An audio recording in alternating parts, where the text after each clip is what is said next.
Hey there hunters, welcome back to the Gunners Guild. A little late to the party this time. I didn't get to discover and make vids on finding stuff first. I think the Polygun's probably found by the time I made this video. I kind of gave up on that goose chase, I just don't have the time. But the gun inside, I'm here to walk you through the Remnant Forgotten Kingdoms DLC's entire item collection. Basically, here's how to get every single item pretty much in order that should be closely matching the progression of the DLC. I will reorganize the items and timestamps below if you want to just skip to certain things. But yeah, let's just go ahead and get every item in the game besides Polygun, and I think the Survivor Mask too, because I couldn't figure that one out. Alright, so to start, we're going from the beginning of the DLC zone, the Ancient Canopy, and going up to the top where you're going to find the Curry Curry Egg. Now you have two choices. Either take this now and give it to Dwayne to start cooking. You'll need this, Ambit Ember, Sweet Leaf, which you can talk to Dwell and then buy from Malt when you ask for it, and a strong drink. It will reward you with the egg drink concoction, which you can also then continuously buy from Mudtooth. Or you can simply walk away from the egg, and then when you're done with the DLC, you can go back after you've heard the Curry Curry bird screech, and the bird will come puke up a regurgitated spiny sack, and that will let you make the thorn gun with it. Moving on, we're going to go through the waterfall down to the first side dungeon. If this is your one-shot adventure, it's going to be the Infested Abyss. In here, you're going to have an injectable that you can just drop down to almost immediately, just over this little ledge, and that's going to be called the Rising Pillars. I'm just naming this. Kill the enemies in this room, and then you're going to need to stand in the places of like somewhere where the guards were, and these will have pressure plates that are going to drop some of the pillars around here. One of these pillars you can actually get to will let you up to like an invisible wall. You can just jump in here and grab it, and this will give you the Ring of Spirits. The other pillar doesn't lead you out, but it does require a co-op partner to hold the platform as you stand on the pillar, and this is going to take you all the way up to the top and give you the Pan Warband Ring. The last pillar is how you get out. Now go ahead and get out and get the corpse drop in this dungeon and continue on down to the end of the dungeon where you're going to have the actual like event here in the Abyss. And that's killing 3 root nexuses.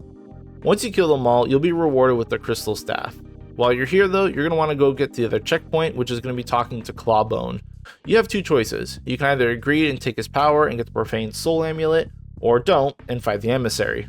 Killing the Emissary will drop you the nearsighted Mutator. If you took the Profane Soul Stone, you can also take this to the Keeper at the Labyrinth and he will cleanse it for you in exchange for a Purified Soul Stone. You can also refuse to cleanse it and then go all the way back to Clawbone and then trade the amulet for the Profaned Heart Relic. Now also, while you're up here in the Abyss, there's going to be like a little ledge that you can kind of drop down here near like the ending checkpoint. And if you drop down, you can find your way to the Conjurer's Circles Ring. This looks like a corpse drop, but I don't think it's a corpse drop. I think this is always here. Moving on, go back up to the top of the canopy and talk to Walt before you jump off. You can purchase 2 rings from him, the Ravager's Bargain for 500 scrap and the Bird of the Mesmer for 100k. You can also get that ring for 1k after the DLC is done, or even free if you just get Walt killed. By the way, make your way to the next mandatory zone, pick up your corpse drop items, and you should be in the deserted Atelier. Get your corpse drop item here, but pretty much immediately you should be finding a branching path that's going to take you down to the alternate route to the injectable. Once you see all the does, you know you're going to hit the dough garden. You have a few things to do. You can go pick up the Token of Favor on the altar here. You can also go and put on the red dough amulet, which is going to open up the floor and get you the Servine Keepsake. Then you can also kill all the dough in the area, which will spawn the Protector of the Grove aberration. Kill that aberration and get the Thousand Cuts Mutator. Continue on with the zone and get to the end. You're going to fight the boss and get your Forge Ember material that is going to make you your Heatwave mod. When you get out of here, you can talk to Walt, make him think like you care about him, and then hit the lever to lower that bowl thing. Drop down to the bottom of the bowl and make your way all the way down to the sandpit. You can cross the sandpit and get the Disciple Armor set, and as you turn to get out, on your left, or on your right if you're looking in from the entrance, there's going to be a swirling sand cloud in this corner. It's a safe spot. Sit in that for 5 minutes, and that's going to drop you down through the sandpit, and that'll get you the Invoker Archetype Engram. Also, directly above this sandpit area, there's an NPC Stone Armor guy. If you talk to Lydusa and got Stone Curse already, you'll be able to talk to him and he will give you the Stone Shaper's Chisel. Also, whenever you die with a Stone Curse, you will leave behind statues. If you kill like 15 of these, you get the Resolute trait. In this same canopy area though, if you've opened the shortcuts and stuff, you can go all the way down to the bottom waterfall area and spawn the Charred Sentry aberration, who will give you the Pressure Point Mutator. I think you can do this earlier too, but I just did this later.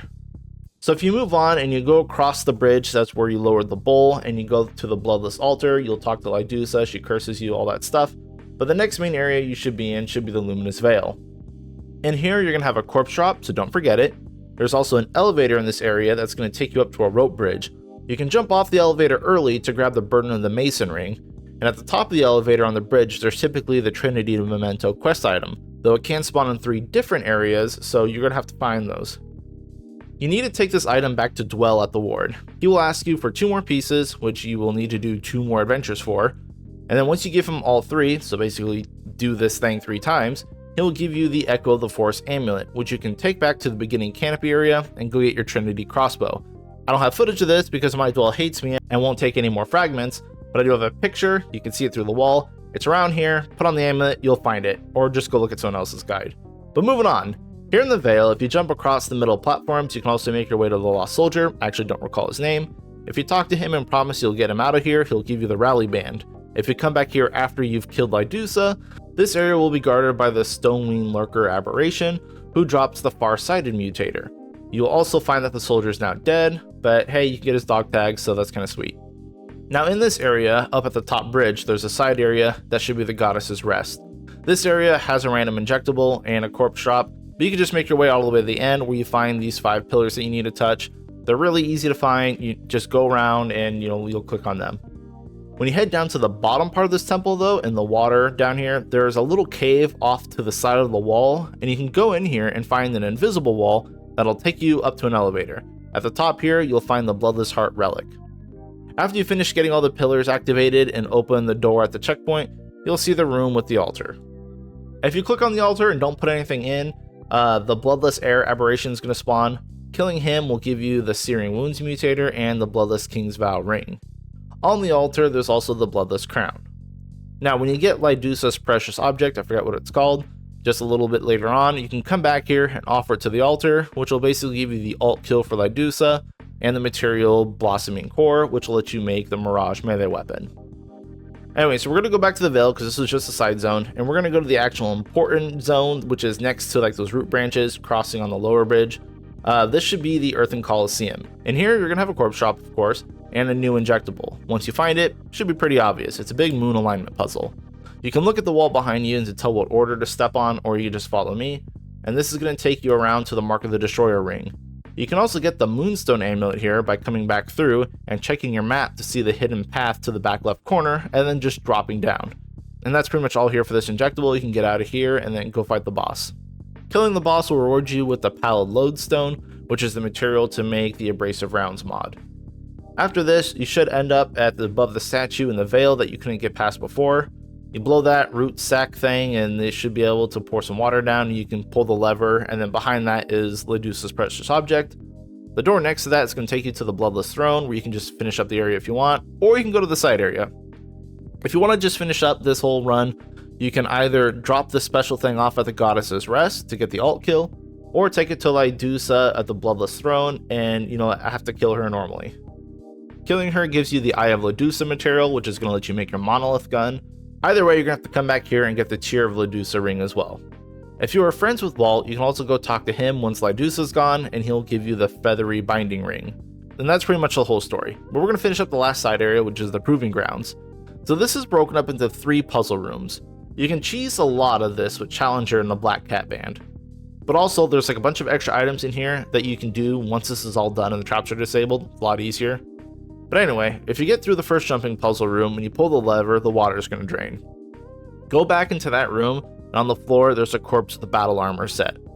In the second room with traps, you have all the saw blades and stuff coming at you. The red switch in the middle opens not just the door forward, but the door behind you as well. So turn around and go back, and this will lead you to a room that spawns the Fractured aberration, which drops a Gladiator mutator. So go back and make your way to the third puzzle room. In this area, you're going to go through the puzzle, and on the right, there's going to be a little path that takes you up and kind of like to like a reset point.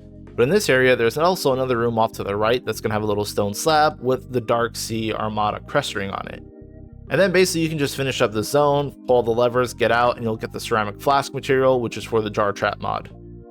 And like I said, you can also just finish up this area and then go backtrack and all the puzzles are deactivated. Alright, so that's the entire base walkthrough, though you still have some other items to collect, just not necessarily here. First things you need to go do is buy the shovel from Brabus and the 2 mutators off Dwell, Battle Mage and Spellweaver. You can also talk to Mudtooth, who has new dialogue. He's going to give you his hat. We lost 2 traits in the patch, so you're gonna have to go back and get them. In the Root Earth Siege in the Dark Harbor, you will get the Chakra trait. And in the Dormant Nerudian facility, where you need to have a co-op buddy gas you can get the Leech trait now. In Losum, you could talk to Nimue, get the True Crimson Crown if you have the Red Prince Crown and the Crimson Hood. And also in Losum, in the One True King Overworld, you can put on the Ritualist armor and listen to that Preacher guy again. And when he's done, you can shoot off his hat to get his top hat. Lastly, we have all the Corpse Drop items. I'm not going to bother going all of them one by one, but here's a list of all the Corpse Drop items and where they are.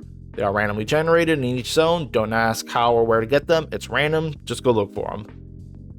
And that should basically do it, besides the Polygun, which I'm sure, videos are already out by that. Still not really sure on the Survivor's Mask, though. But yeah, anyway, thank you all for listening and watching. I really appreciate it. If anyone has questions or concerns, feel free to hit me up on Discord or Twitter, because I don't read YouTube comments. Stay tuned for more Remnant videos where I start reviewing builds and ideas and scrutinizing all the weapons and gear. But that's basically going to be all for me. So yeah, thanks again and good luck out there, hunters.